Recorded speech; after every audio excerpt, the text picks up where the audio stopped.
So, I'm here to talk to you guys about social networking and kids today. As a teacher of 11-year-olds, I see crazy stuff all the time, and parents ask me a lot of questions about what and what not to do on social networking. So, I put together this presentation to cover just some of the basics.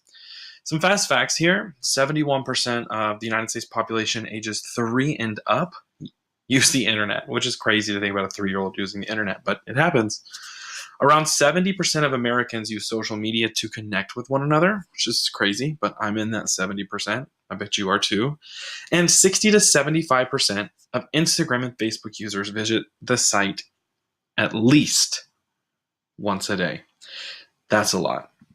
So, some do's and don'ts for parents. These are the ones I go over with parents all the time. 3 things you should absolutely do: talk to your kid about what's appropriate. Now, don't judge Becky or Johnny because their parents do it differently. Everybody has a different standard. Okay. Number 2, monitor the content that they create and post. Now, those 2 different things. Monitor what they're creating, because a lot of kids will use, Microsoft Paint to edit a picture of themselves, and they put all these, phrases and sayings, and you want to make sure that you're watching what those things say, because it can also give you an idea of what's going on in their life. And also monitor what they post. And I'll talk to you a little bit more about how to monitor what they post. Number 3, do discuss the danger of the internet and social media. And we'll go over the dangers in just a minute, because there are some major dangers. But first of all, don't let your kids have free reign on the internet. And don't forget to check up on their accounts. Now, some parents do this differently, but I would suggest just follow your kids' Instagram, follow their Twitter, make them let you be their Facebook friend. Those things will help you monitor what they're doing without them feeling like you're invading their personal space. And you will get such a better idea, because you'll see what kids are seeing, and you'll see what their friends are posting, and you'll see just how much of their life they're sharing and they shouldn't be. You know what I mean? And number 3, don't allow them to ever meet up with quote unquote friends that they have met online without you first being there to meet them, being present at all times. Make sure it's somebody that's their age and you approve of that. Moving on. Some dangers. What are 3 dangers that kids face on social media? The number 1 danger is cyberbullying. I see this almost daily. Kids on Instagram, Susie sent Becky something on Instagram that says, you're ugly and you're not worth it, and you should just go ahead and kill yourself. Instagram's the worst because Instagram allows kids to delete messages. So make sure you're monitoring that. Over half of adolescents and teens have been bullied online, and I think the number 1 culprit these days is Instagram. Number 2, more than 1 in 3 young people have experienced cyber threats online. Now, cyber threats isn't like, oh, I'm going to bomb the school. Cyber threats is like, I'm going to post all these awful pictures of you, or I'm going to take screenshots of our conversation and post on Instagram. Those things will get kids in so much trouble because they will do anything to prevent it from happening. And it's also, it lines up with something we're about to talk about next, but fewer than 1 in 5 cyberbullying incidents are reported to law enforcement. Now, some schools have a policy about this, so check in with your kid's school.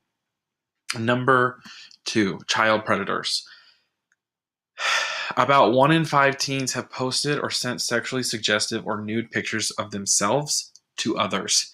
And that is like the worst thing that can happen, because if those pictures get in the wrong hands, who knows what can happen. 1 in 5 United States teenagers have received an unwanted sexual solicitation via the web. Now, I don't even want to talk about that because it sounds awful, but monitor your kids' Facebook messages. Once a month, just like, hey, let me look at your Facebook messages. I just want to see who you're talking to. Look at their Instagram messages, but do it in a non-invasive way. Just like, I just want to check, whatever. Do it in a non-invasive way, because these are the things that we really want to be careful about. And number 3, predators tend to target kids between the ages of 11 and 15. That's that ripe age. We're talking about middle school to early high school, and these kids are so malleable. They're so, willing to be changed and influenced. So be vigilant, parents. And finally, overuse. This is so important, especially to all your kids' teachers. Your kids will do, Instagram stories and Snapchat stories, but they won't do their homework, and it's because they're overusing social media. 71% of teens say they use more than one social media site. I'm guilty of this.